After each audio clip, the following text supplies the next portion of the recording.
Hello, and welcome to Soft Human Voice. This is a podcast dedicated to helping you remember your source and divine connection. We want you to know that you're not alone, that you are loved, you are wise, you are intuitive, and you have way more co-creative power than you think. We tend to forget how vast, powerful, interdependent that we all are. And I wanted to do this podcast to remember this together.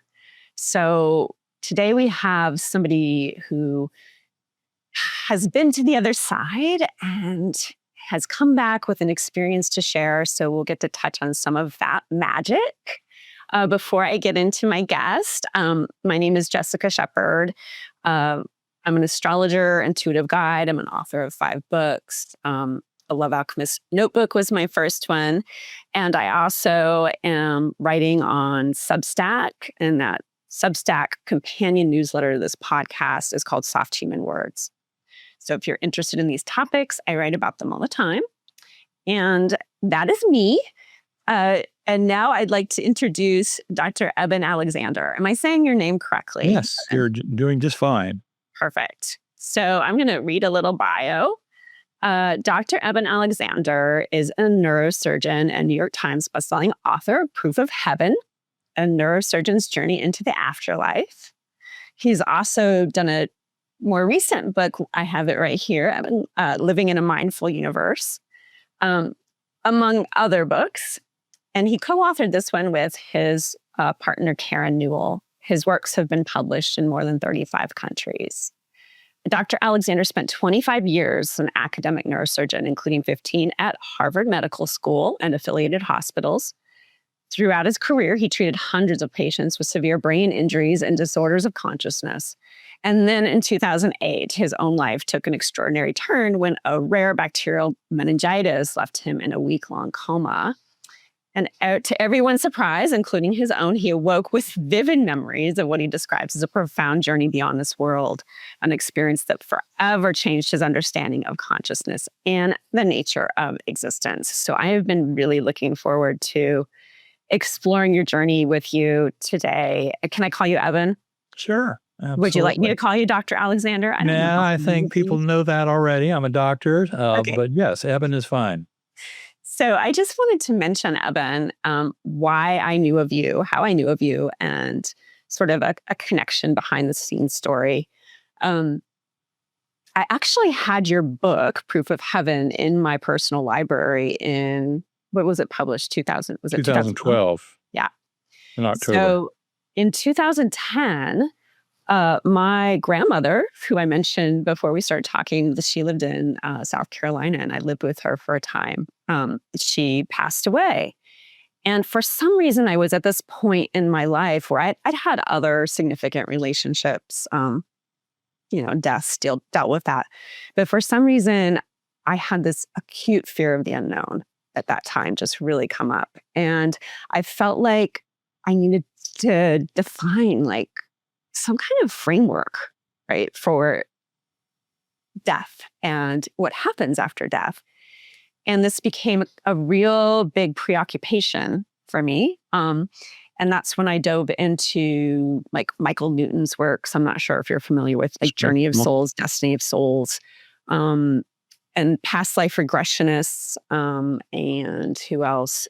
Of course, your work. I did a lot, and I just felt such resonance with the lived experience of people coming back or going into trance and reporting on what the true story was.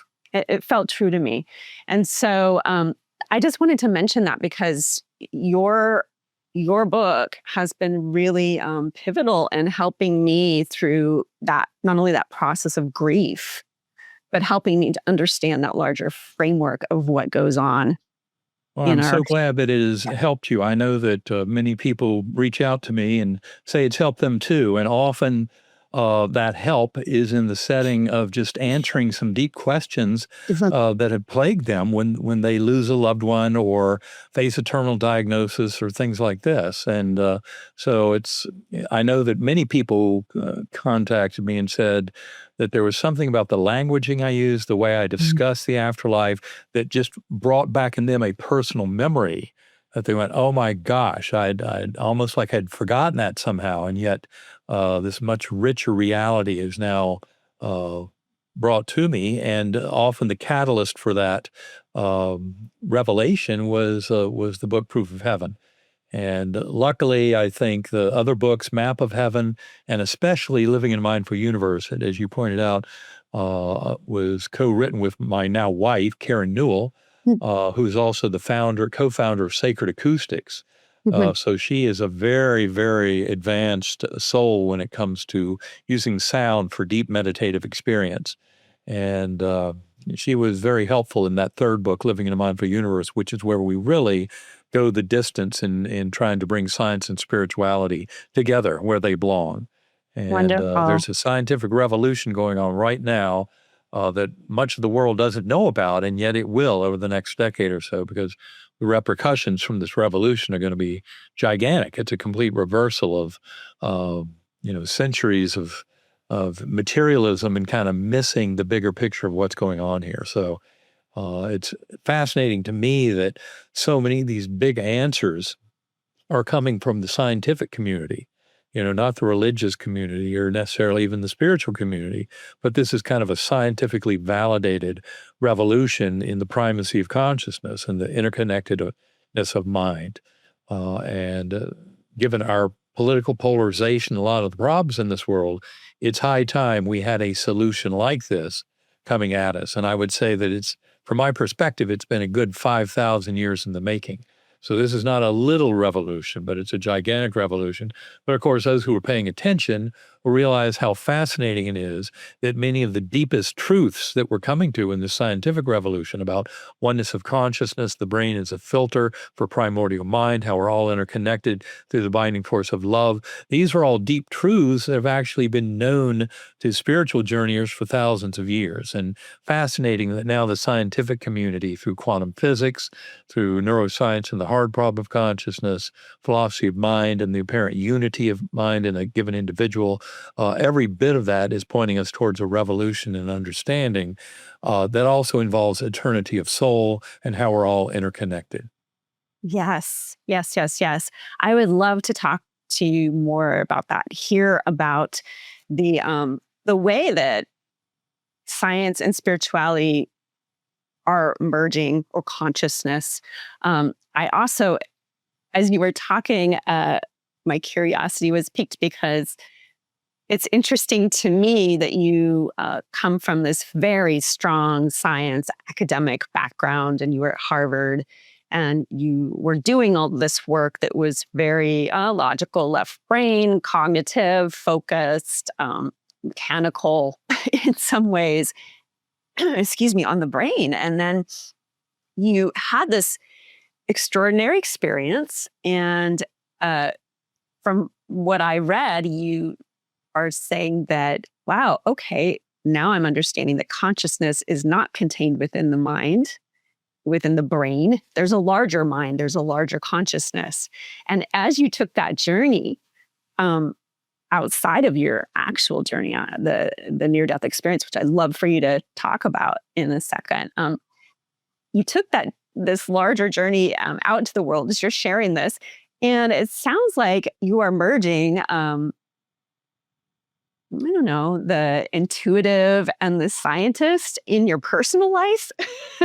I mean, well, yeah, you can't. I mean, once you start following this pathway, basically the scientific evidence all around us that we're sharing one mind and we're all truly in this together, and that binding force of love can be very healing and a wholesome. Once you get that, you also get that paying more attention to phenomenal experience, things like synchronicities, meaningful coincidences, is actually a way that the universe, that God force, communicates with us.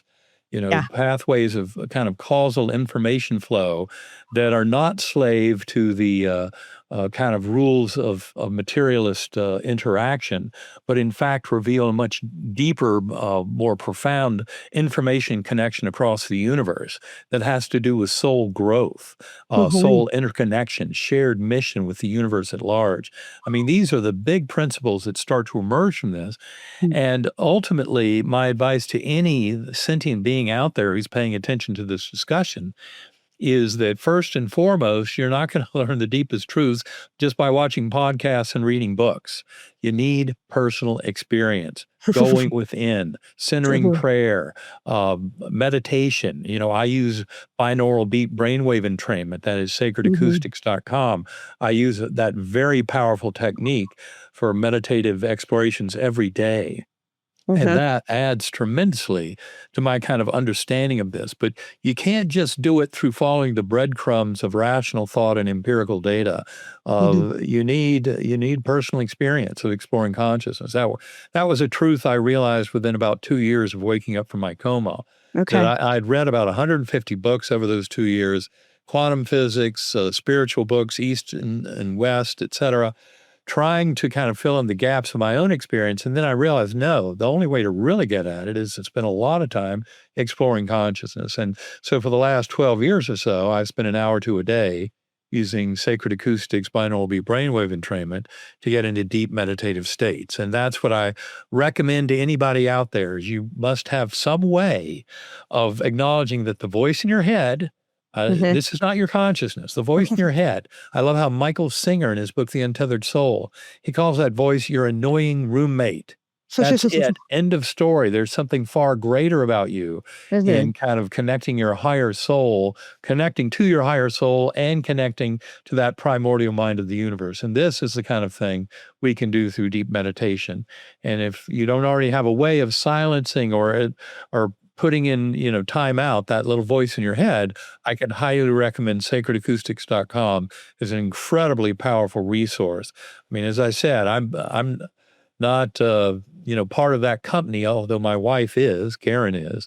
Mhm. But to me, the benefits of using this meditative technique day in and day out for years has been incredible, and I think led Can to a we lot talk of about credible. that? Yeah, I'd love to talk about that because what you described when you went through your experience was what I would call a multi-sensory experience. It's almost like you lose your mind to find the truth, right? Like you had to get out of that cognitive, you had to get out of your mind. You even say in your book that your neocortex, like Right. gone.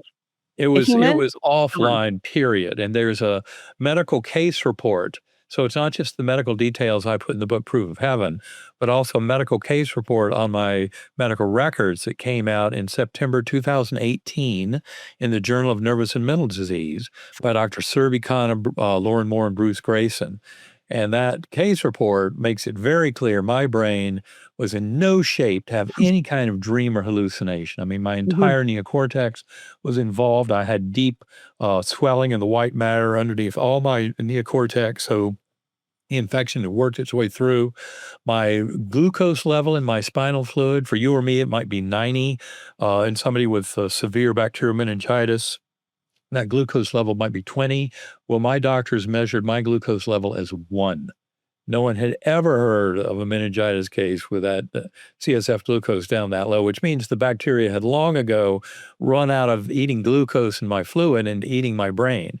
Now, of course, people who look at me today say, well, he can't have been that ill. But in many ways, that begs the question and ignores the miraculous nature of recovery in these kind of illnesses. Because, in fact, that case report not only does it make it clear my brain could not have made any kind of dream or hallucination, much less this profound spiritual journey that I had, but also the peer review editors of that journal challenged the authors and said, well, how do you explain this case? It's unprecedented in the medical literature. It's absurd. And they said it's because he had a near death experience. That's Mhm. how come you get to this extreme level of recovery against, unfathomable odds of dying from that disease. I mean, my doctors estimated I had a 10% chance of survival early that week in coma. By the end of the week, they said I was down to a 2% chance of survival, but with no real prospects for any true recovery. So they were recommending stopping the antibiotics and just letting me go. That's And it was soon amazing. thereafter that I came back to this world. And when I did, of course, my family was excited. But on the other hand, what they realized was I seemed to be horribly impaired by the event. In fact, when I first came back to this world, I didn't even recognize my mother, my sisters, my sons at the bedside. I was just absolutely blown away by this experience. In fact, a huge part of my NDE that's very atypical was that I was amnesic. I had no memory of Eben Alexander's life, no language, no knowledge of Earth or humanity, this universe. It was really an empty slate, which I think was absolutely critical for me to get some of the deepest details of the message about this primacy of consciousness. But I had to take a very, very deep dive. Well, I mean, if somebody like you, my husband, who is also a scientist and doctor, would say a highly trained mind. I think it would take more to get out of that highly trained mind than like the average person. So that kind of makes sense for you. And I think as I've read these NDEs with various people, it occurs to me over and over again that we probably have a unique experience, personalized almost to what we need to have in order to deeply Right. understand what we need to come back with. And Well, so for you, yeah, go ahead. I was just going to say all near death experiences are made simply for the individual who has them. Yeah. There's no other reason for them to have the ingredients, the qualities, the transformational effects, et cetera, except in service to that soul living its soul life. But the interesting thing is when you compare them in large numbers, NDEs have an incredible pattern of similarity that suggests a reality of that realm. And I think that's important, especially when you realize that near death experiences have been around for thousands of years. In fact, I would say all of our big religious systems have come from somebody having an amazing experience and then coming back to this world. But interestingly, most people who would have had an NDE died back before the late 1960s. And in the late 1960s, doctors developed ways to resuscitate cardiac arrest patients. So since the late 60s, we populated this world with millions of people who have been to the other side and then come back to tell the tale. Far more alive at one time than have ever existed in the past. And I think that's for a reason. This world is waking up. And this is part Yeah. of that big, giant wake up call is That's near a death really experiences and all the parallel things that have to do after death communications, shared death experiences, which are just like near death, but happen to perfectly healthy people. And then, of course, that huge literature on past life memories in children indicative of reincarnation. That comes, for example, out of University of Virginia. And they've studied over 65 years, they've studied more than 2,500 cases of children claiming memories of past lives. And in those cases, 1,700 they've solved. That is actually found the person who lived before that the child is describing. Now, don't worry that your loved one might reincarnate before you need them to escort you over. That doesn't happen from my perspective.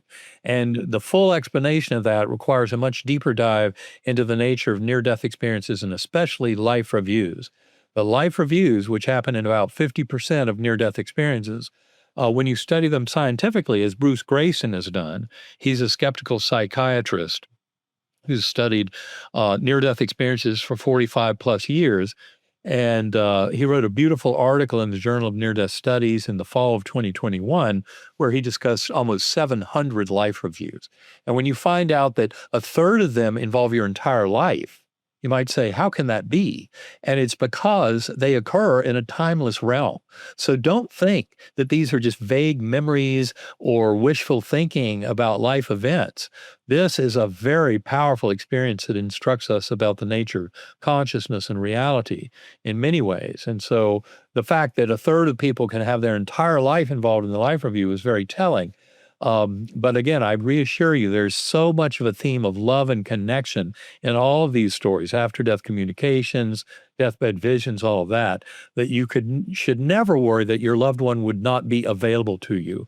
And my evidence for that is that people, the three-quarters or so of those people in Bruce Grayson's study said that it was like a reliving of events, not just remembering.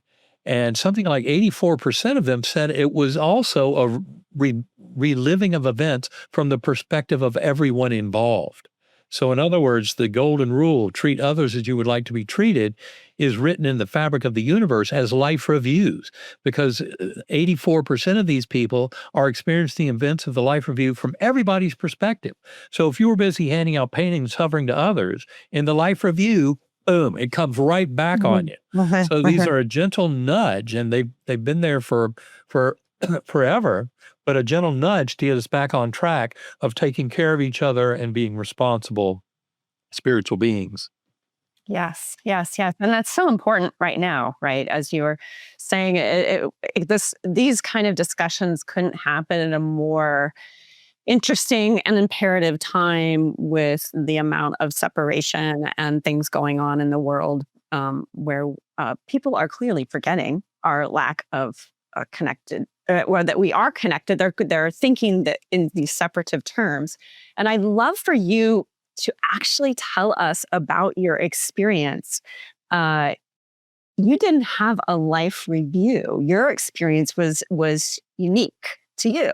So, could you tell us about, especially, I think, what's interesting, at least to me, and hopefully to some listeners, is the multisensory feeling experience of how you actually grokked these everything is love. That's who we are.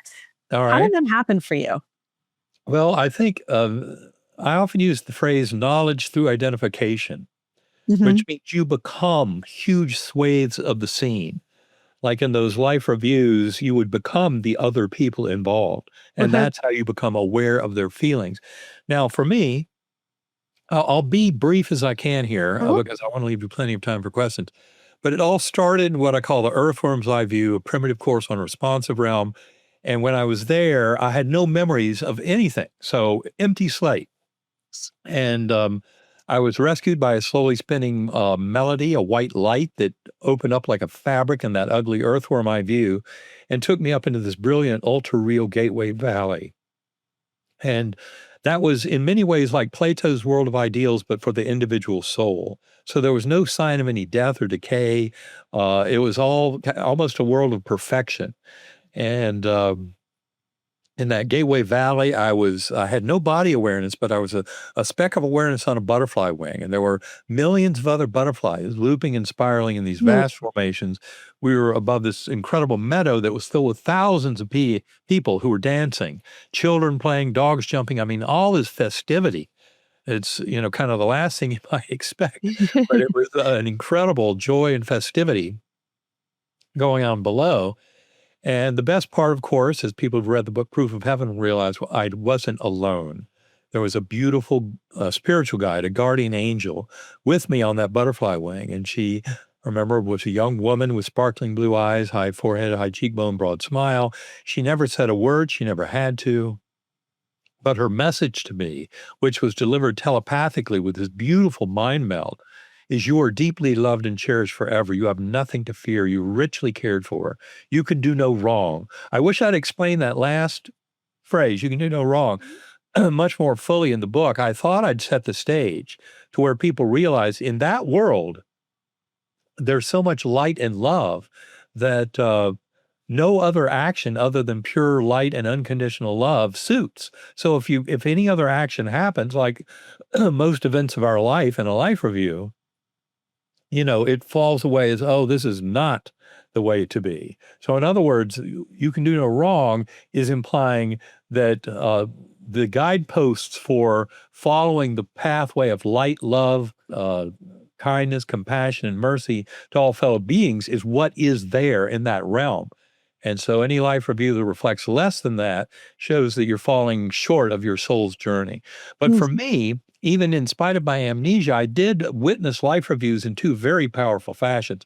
Now, all this occurred as we progressed up through the next levels because as magical as that Gateway Valley was and the lessons that I learned there, there was much more to be shown. People often in an NDE describe a boundary, or if you go beyond this point, you're not coming back. It's kind of a point of no return.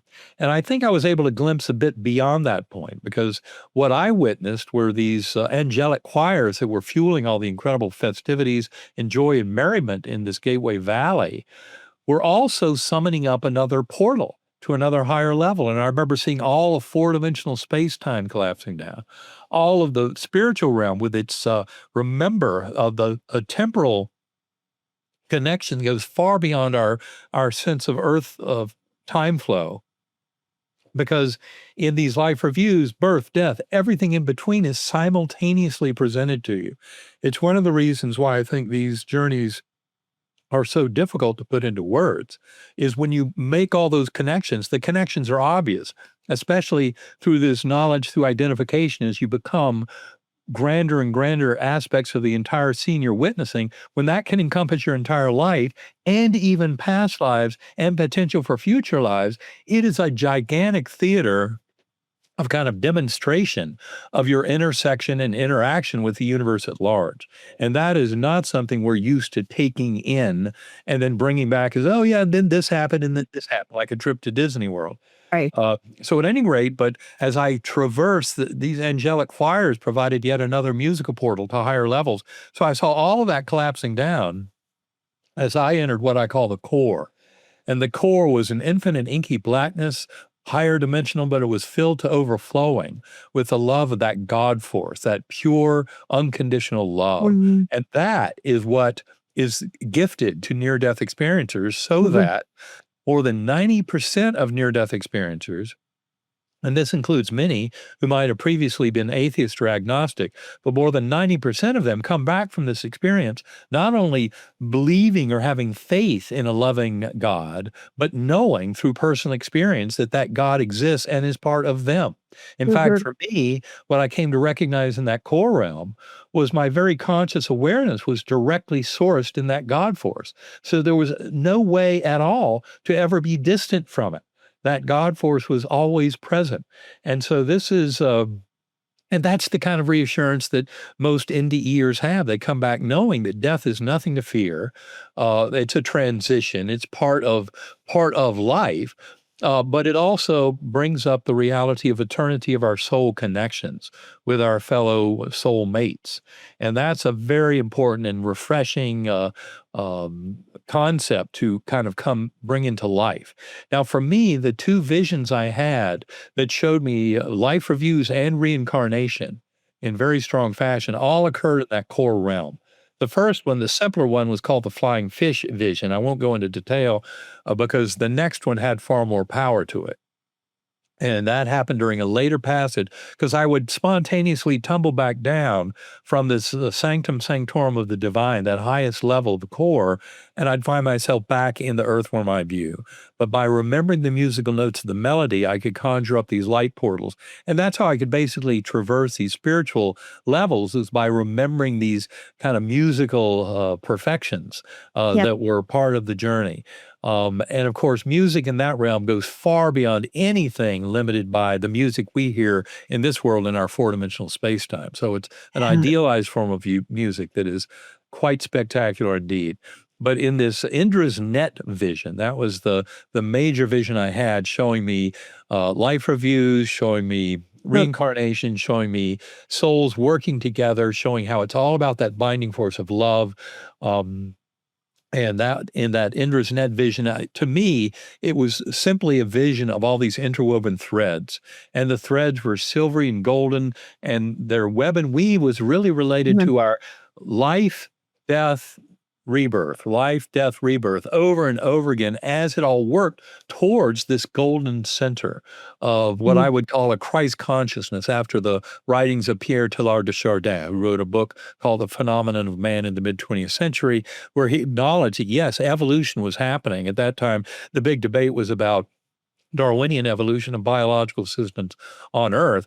But what Desjardins realized is that evolution is happening on a much grander scale, that all of consciousness throughout the cosmos is in a process of evolution. And that's basically what I was able to see in my vision No. of Indra's net, and how all of our lives contribute to this growth of consciousness in general, and how really it's hardships and difficulties that contribute tremendously to our soul growth. So I came back from my NDE embracing that hardships and Mhm. challenges in life are the gifts that kind of energize and empower our ability to come forward and to grow, to transform as souls, and to contribute to the evolution of consciousness itself. That was something that was a very, very powerful lesson from my journey, and I've spent the 17 years since then, many of those years in deep meditation Mhm. on a daily basis, coming to make better and better sense of it all. But to me, the lessons are very clear. This is what we've tried to convey in our books, especially in the third book, Living in a Mindful Universe. When you take quantum physics, which is clearly related to consciousness, the hard problem of consciousness and philosophy of mind, the binding problem of consciousness, which is the apparent unity in an individual. That's a very difficult thing to explain from a materialist standpoint, where you're postulating that there are many different neural nodes of the network that are contributing to this thing we call consciousness. But how come it seems so uniform?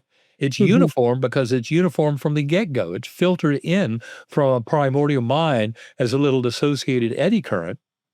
And that's the part that we're working with. But when we die, our consciousness doesn't just end. It's liberated back into that larger ocean of consciousness.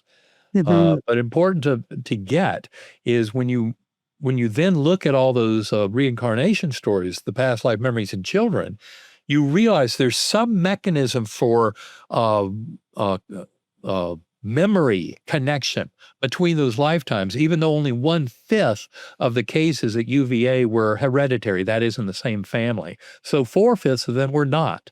And many of them happened decades and decades apart. Like the story in Soul Survivor, SOUL Survivor, of the reincarnated World War II fighter pilot. He died in March of 1945 in the Battle of Iwo Jima, but then he was reincarnated in Louisiana as a young lad, 55 years later, 53 years, whatever it was 53 years later. So in April of 1998, he was born in Louisiana. And that story is just loaded with connections between the two lifetimes, and yet they were half a century apart. Um, so memory is not stored in the brain. That's one thing we discuss in detail in our book, No. Living a Mindful Universe. But also that timelessness is a very important feature of this, that we live through much grander timescales than we used to when we just discuss our human body in this one lifetime. Right, right. It puts a whole new spin on impatience, doesn't it? When you come back from an experience like this, and people I talk to who are impatient for things to happen, there is that elemental divine timing that if you can tune into that, it's always there. I would love for you to talk to us about a few things that I'm curious about. Metaphysical beliefs are something that I saw evolve into truths in your because of your experience. You come back, and for instance, true thought, you say in Proof of Heaven, is pre-physical and outside the brain, as we've been talking about. To me, I'm like, oh yeah, intuition is real, and Right. okay. And then thought, you said in another instance, when you were describing that going from that primordial goop, the brown stuff, Uh-huh. into these Earthworm eye other view. wonderful realms. You said you would, to do that, you would just think of music, and you would think of, and so you said, in the world above, I discovered that to know and be able to think of something is all one needs in order to move toward it. And that to me kind of like blew my mind in a really good way, because that's what I'm more from the metaphysical side. You come from the, science. And I'm like, oh, of course, that's what we do in metaphysics. We realize that everything is resonance, and that if we want to move from one point to another, we really embody it. Think Right. of it and embody it. And what you describe as actually thinking of music feels multisensory. So Right. it's almost like you knew you had the multisensory experience, or you had it from your guide and you knew how to tune into it. And once you figured that out, you were able to move. And that really is interesting to me, how, this isn't the realm of belief anymore. Right. This is like, thought is co-creative. Right, exactly. Well, that's what you find in these adventures, and I hope people here realize we're not talking about the kind of music that's heard by the ears. I know when I've gotten in discussions with certain materialists about these topics, they hit a roadblock when they think, well, wait a minute, we don't have sound waves hitting your ears to give you that music. So where's it coming from? Or we don't have, photons touching your retina. So where do the visions come from? And that's where this whole concept of knowledge through identification is so important. And this is why meditation is also an incredibly important tool, because the more people work with meditation and play with meditation, the more they start realize it's in many ways it becomes a form of lucid dreaming. And in fact, with sacred acoustics, it's Karen's website, sacredacoustics.com, has a lot of information on this. But it's really about it's an interesting dance of kind of letting go and yet having intention. Mhm. So you go in, and initially in my meditation, I'll state an intention, make a request, ask a question, and sometimes it's just, what do I need to know now? But Mhm. then I've learned to just ride those sacred acoustics tones, which are causing a very powerful oscillation down the lower brainstem. That's part of the magic of sacred acoustics. And so for me, once I feel that going, then my little voice in my head, the Eben Alexander ego voice, can go into timeout. And then I've learned to just ride those tones, and you basically do get into a hypnagogic state. It's between awake and asleep. So it's an invitation for the universe to offer up like dream material, but it's Mhm. doing so in response to your kind of questions and your guidance. It is a form of lucid dreaming. I love it. And Yeah. Intentionality is so important, and it's so different from what we come to think of as, in our culture, everything occurs with effort and striving and, right. even discipline and like these really hard feeling, uh, you know, almost physical things. Now, intention is lighter. It's almost like putting the car in a gear and letting it coast, and you get really kind of, anchored in your intention, and let it take you somewhere. Right. So when you go into these states of meditation and you are using the binaural beats and the music, do you think that that works really well for you because you experience that multi-sensory symphony, the music beyond ears, and Well, I think I do have the benefit of that reference point from yeah. having had an NDE, but I can tell you from having given, 100 or so workshops around the world and online with Karen, with my partner, who's a very brilliant spiritual journeyer. But we've had people, who are quite naive to anything spiritual and meditative, who had tremendous benefit using sacred acoustics in our meditation workshop. So to me, having that reference point, yeah, it probably has helped me Mhm. tremendously. But people are making tremendous strides in their own lives. I mean, we have people who connect with souls of departed loved ones. We have all kinds Mm. of successes in these meditation workshops. And these are people who've never had their own NDE. They might be aware of it. And yes, I think being aware of NDEs kind of helps you in the spiritual Mhm. space to kind of open your mind to the possibilities. But meditation itself can be an incredibly powerful tool for a sentient being who is committed and dedicated to trying to learn more about their function here on Earth. Why do they exist? Mhm. What's their relationship with the universe at large? And meditation is a beautiful way to start opening up to these deep truths and having the universe show you, the kind of information that helps you see how you connect with the universe and what you should do next. So the meditation is a step not to be skipped, a very important step.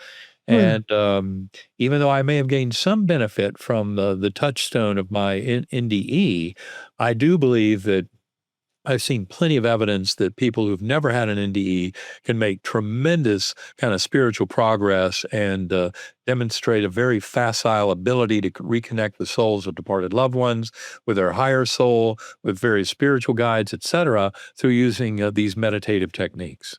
That's wonderful. That is just wonderful. What a wonderful gift. I mean, I think, again, back to everybody seemingly who has an NDE gets the information that they need to get for, to bring it back. And in your case,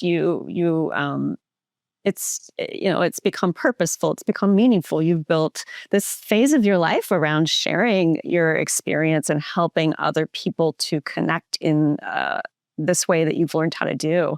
Right. I'm curious if you have, I want to say, give me a percentage of how close you've gotten to that feeling realm of like, oh, this is where I was in your Well, meditation. let's put it this way. I've Yeah. actually used meditation over these 12 years or so that I've been using sacred acoustics to develop relationships with everything that I first encountered in that NDE realm.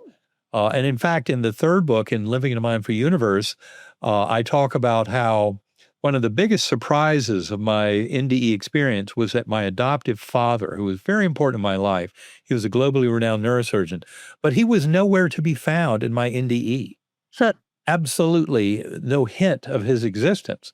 And so when I came back, initially, I knew all this extraordinary spiritual stuff that had happened to me. I was just beginning to learn how sick my brain was and that my brain could not have supported any of that.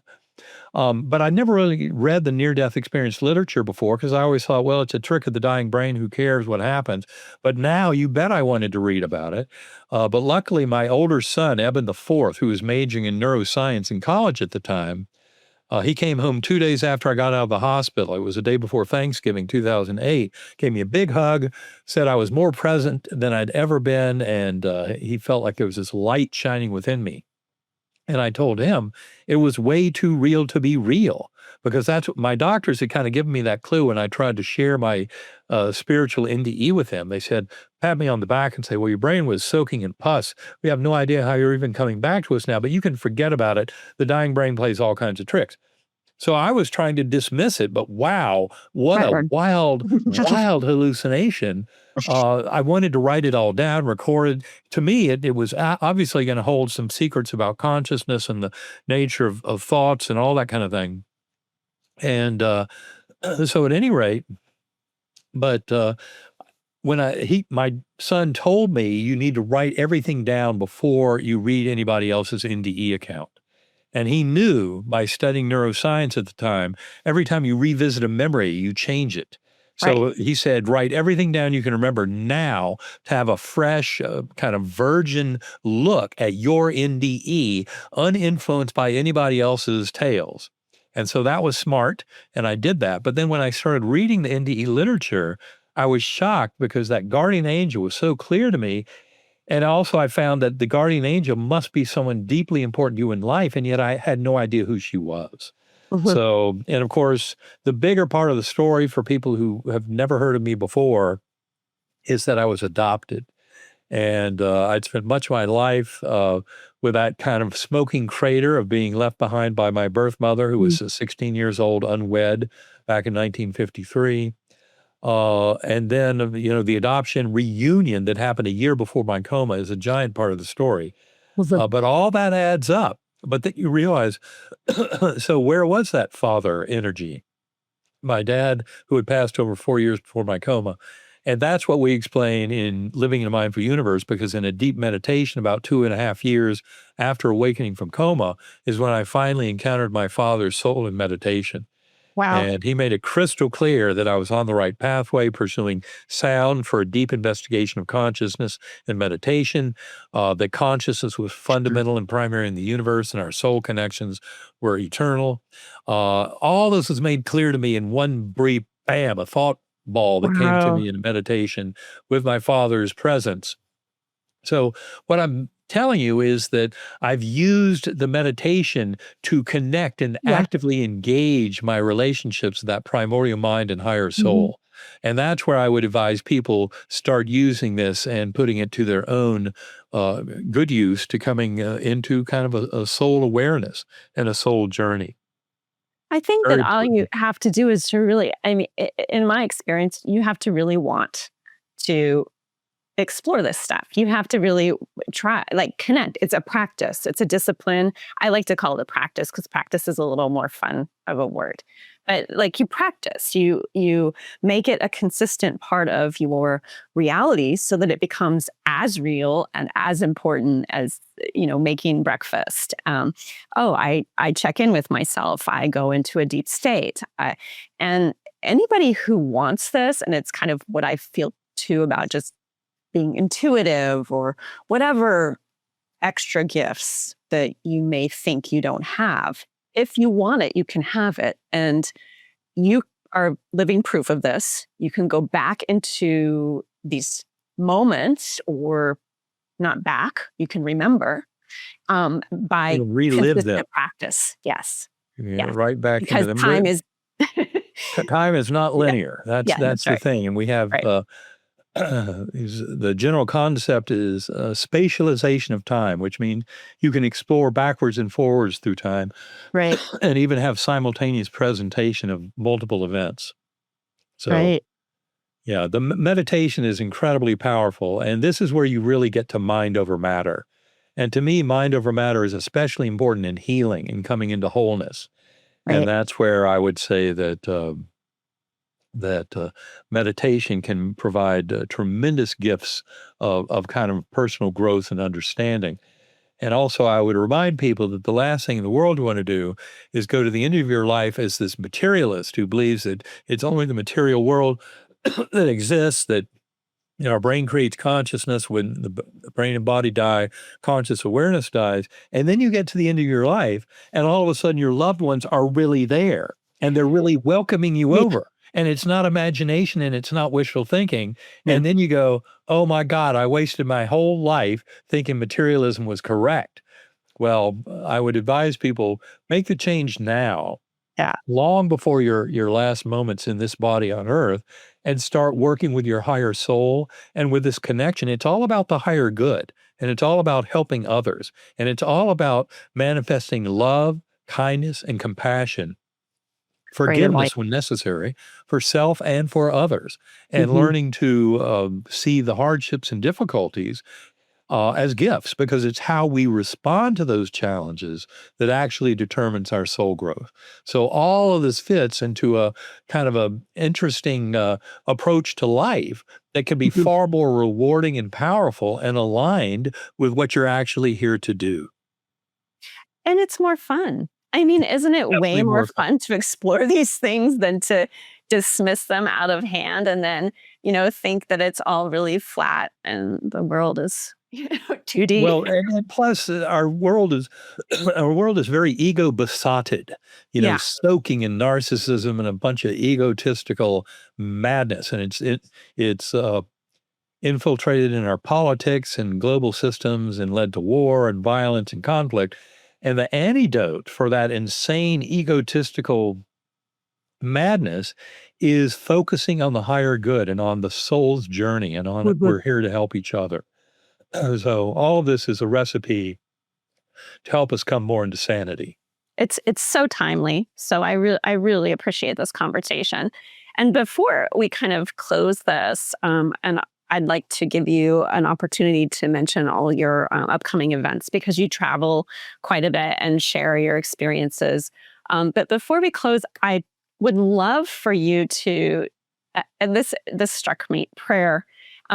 There was a turning point for you when you came back and you realized you wanted to come back and you were in this experience, right? But the way you tell your story in the book is it's really, I love the storytelling quality of it because you kind of dip in and out of what your family was experiencing in this very real way of your body and what was going on with you and then what you were experiencing kind of simultaneously.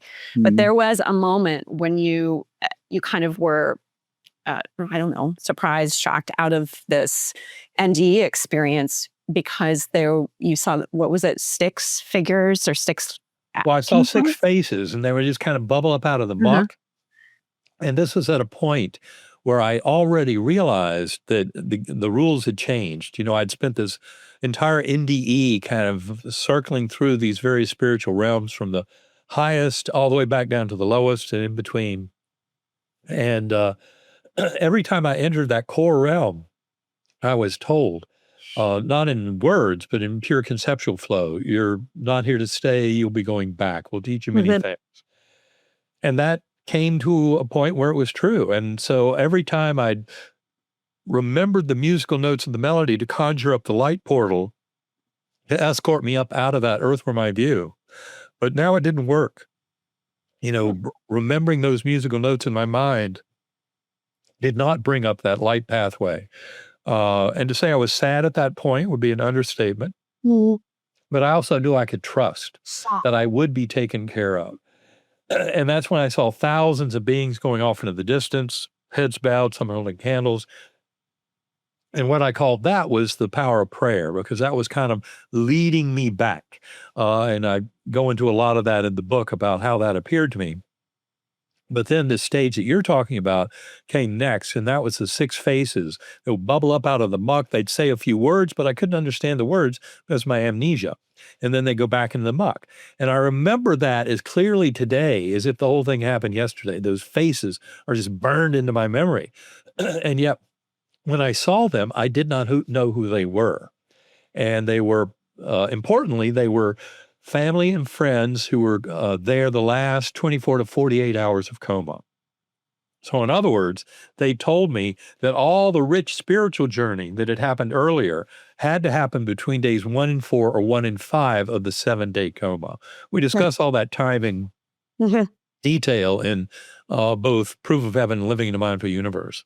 Um, But those six phases were very important because they helped me to realize this didn't all happen when I was coming out of coma, Mm. because that period, is well defined. And so to me, it was astonishing. And of course, the sixth phase was the most important. That was a 10-year-old boy. And I didn't recognize him at the time, but it was my son Bond. And that was day 7 of coma, Sunday morning. I'd been in coma 7 days. That's when the doctors held a family conference, said, time to let him go.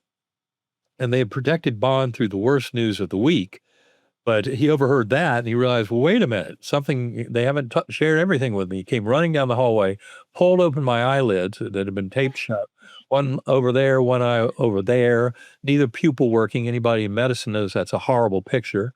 Um, and he was pleading with me, Daddy, you're going to be okay. Daddy, you're going to be okay. If somehow that would make it so. And that's what drew me back to this world, because this Okay. entire Yeah. journey, I could have this kind of detached relationship with it, because of my amnesia. I didn't have any Mm. specific memories of souls that I was responsible for or anything like that. But now all of a sudden, with this vision of Bond and his pleading with me, you're going to be okay, I knew I had to do something. And that something was coming back to this world. And so thank you, Bond, for Beautiful. bringing me back. I think fascinating in retrospect that we gave him that name back in Huh. 1998 There we when he was go. born, Bond, because he turned out being my bond to this To the world. earth. Yeah. So beautiful. Thank you, Bond. And Eben the Fourth, my other son, obviously has had a tremendous amount to do with my understanding of all of this. Both my sons have contributed tremendously to my understanding of consciousness and my journey and kind of the power of meditation and everything else. And that's often a common NDE experience I've read that the kids pull you back, right? I Yeah. have unfinished business, or I have to take care of these children that I Right. have. Well, that So, was absolutely what drew me back to this world mhm. was a sense of responsibility and caring for Mhm. him. Nice, And yes, wonderful. I'm Yeah, I'm very glad I came back. I'm sure he is too. Well, they are, and they also realize there's nothing to fear about death. So that wasn't just my little benefit from this, but a lot of family and friends came to recognize the deep and powerful truth of this journey is that we're all eternal souls. Such a gift. And we're in And this so the together. amount of light you brought back, the amount of awareness and fearlessness that you brought back, of course, radiates off of you. And so everybody close to you must have that experience of this gift as well. I just think it's so beautiful that we can give this to Well, each I other. love sharing it, and it's Yeah. in the modern polarized world, this is an antidote to some of the worst angst. I mean, if you got a pilot study out there supporting sacred acoustics for relief of anxiety. It's a peer-reviewed pilot study in the Journal of Nervous and Mental Disease by Dr. Anna Yusim. It came out in February of 2020, and it's all about sacred acoustics and says that basically over 2 weeks of listening, she had a 26% reduction in anxiety symptoms in her patients. That's Wow. versus only a 7% reduction over 2 weeks of standard talk psychotherapy for anxiety. So just at the very get-go, got a very powerful pilot study uh, supporting the reality of sacred acoustic binaural beat brainwave entrainment as a beautiful way to get rid of anxiety. And I promise you, it's doing a lot more than that by connecting you with primordial mind and your higher soul. You're bringing more light. You're bringing peace, love, equanimity, comfort, grace, forgiveness. What the Rumi poem is there, what are 100 ways to kiss the ground? And it's kind of like there are so many different ways actually to get in touch with this aspect of yourself. You are speaking to one very powerful one. So I encourage, our listeners to explore. So tell us where they can find your work, Karen's work, and if you want to tell us about your trips here on Okay. Earth. All right. Well, you can go to Eben, EBEN Alexander.com, and that's what I recommend to learn a lot more about me. There are event pages for things that are coming, past events, video, audio, lots of podcasts, lots of information. There's a recommended reading list that has more than 100 books and chapters, a lot of them hot links to the scientific papers, so you can get right to them.